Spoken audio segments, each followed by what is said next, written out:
दोस्तों LT grade के लिए आज हम हिस्ट्री से कुछ प्रश्न देख लेते हैं, इंपॉर्टेंट क्वेश्चन।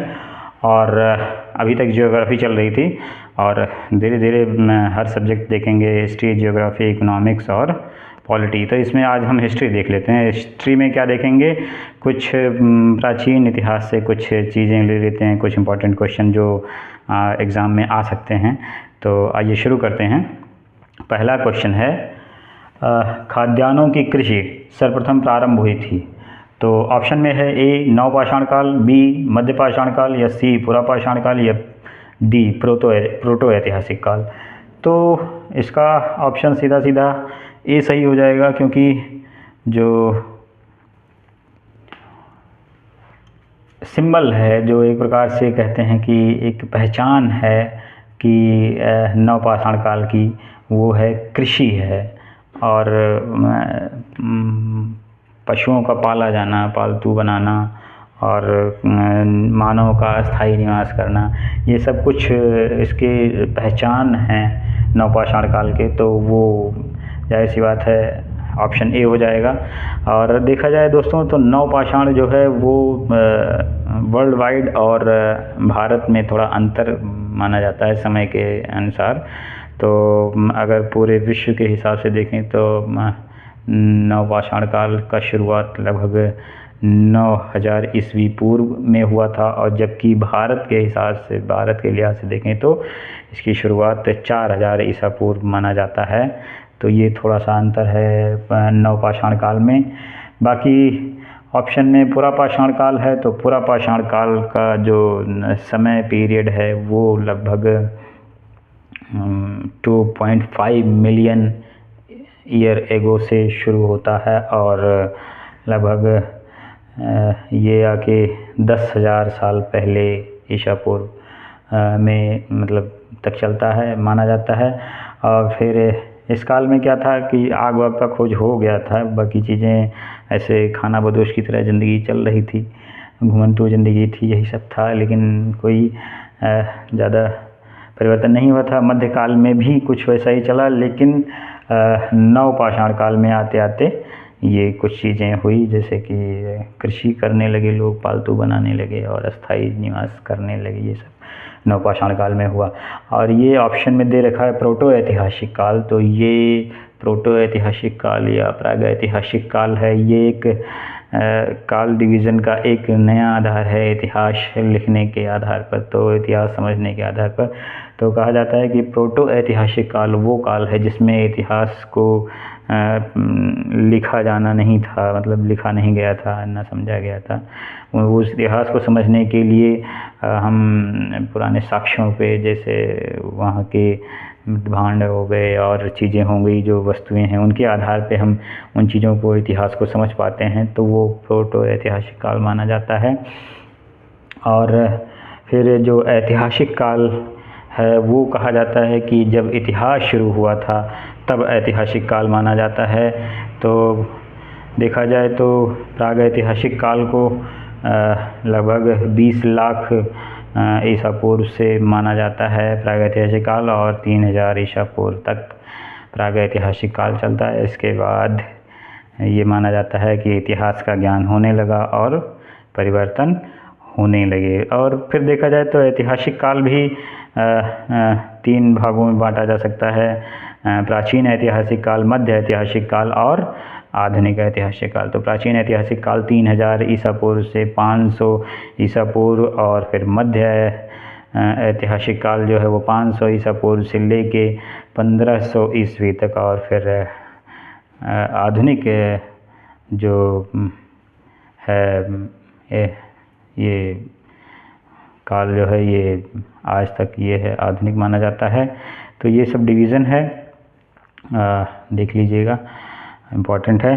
फिर नेक्स्ट क्वेश्चन क्या है कि निम्नलिखित में से किसे भारत में प्रागैतिहासिक पुरातत्व का जनक कहा जाता है। तो प्रागैतिहासिक पुरातत्व का जनक HD Sankalia option A, B होगा ए कनिंघम, या सी AR अल्चिन, या डी रॉबर्ट ब्रूसफुट। तो ऑप्शन में HD सांकलिया है, तो HD सांकलिया ऑप्शन नहीं होगा। कनिंघम और रॉबर्ट ब्रूस फुट में थोड़ा आप कंफ्यूज हो सकते हैं, क्योंकि ये दोनों इससे संबंधित थे। हालांकि ये भी पुरातत्व से संबंधित थे, इन्होंने भी खोज की थी, लेकिन इनका दोनों का संबंध काफ़ी नज़दीक से था पुरातत्व का। तो एक कनिंघम जो हैं ये भारतीय पुरातत्व के जनक माने जाते हैं, और जबकि रॉबर्ट ब्रूस फुट जो हैं ये भारतीय और क्या कहते हैं प्रागैतिहासिक पुरातत्व के जनक माने जाते हैं। तो ये थोड़ा सा अंतर है, इसको देख लीजिएगा। बाकी नेक्स्ट क्वेश्चन पे चलते हैं। सिंधु घाटी सभ्यता की अधिकतर मुहरें किस पदार्थ से निर्मित की गई थीं? तो दोस्तों सिंधु घाटी सभ्यता की अधिकतर मुहरें जो है वो सिलखड़ी से निर्मित की गई थी। ऑप्शन ए ही सही हो जाएगा। बाकी देखा जाए तो ऑप्शन बी, सी नहीं, तांबे से जो कुछ आपको मिलेंगी मुहरें वो आपके लोथल में मिलेंगी। और बाकी चलते हैं नेक्स्ट क्वेश्चन पे। नेक्स्ट क्वेश्चन क्या है कि भारत का सबसे बड़ा हड़प्पन स्थल कौन सा है? तो option A Alamgirpur, B Kalibangan, C Lothal या डी राखीगढ़ी। तो देखा जाए इसके स्थान तो आलमगीरपुर उत्तर प्रदेश में है, कालीबंगा राजस्थान में है, लोथल गुजरात में है, राखीगढ़ी हरियाणा में है। तो वह इस प्रकार से मत होइएगा ये दिमाग लगा के कि आलमगीरपुर उत्तर प्रदेश सबसे बड़ा है, तो ये आलमगीरपुर बड़ा होगा, नहीं, यहाँ पे राखीगढ़ी ऑप्शन सही हो जाएगा, ऑप्शन डी।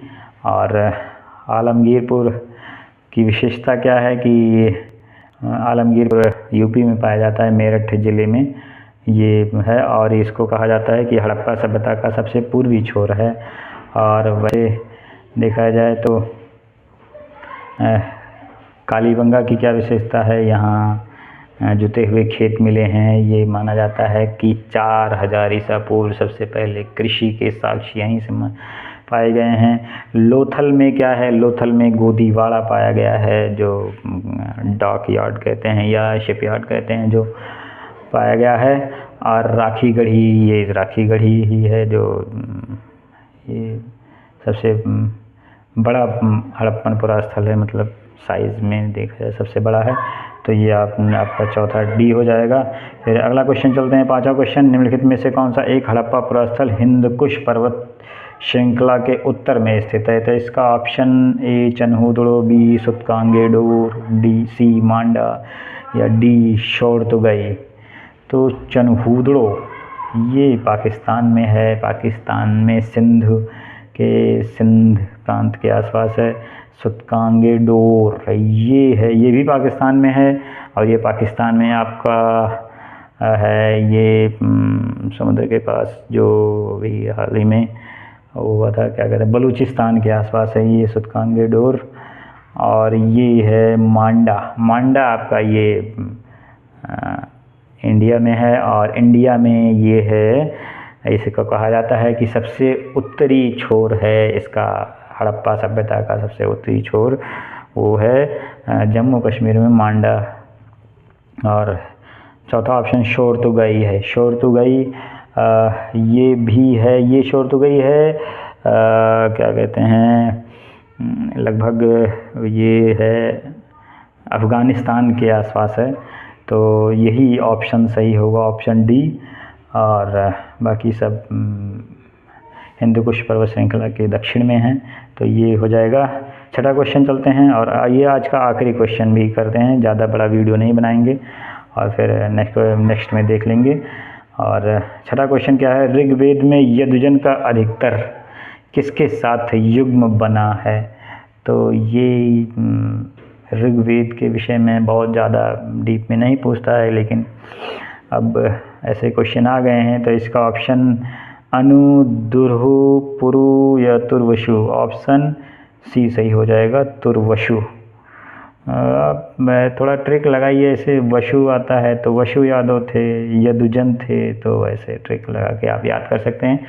बाकी मिलते हैं नेक्स्ट वीडियो में।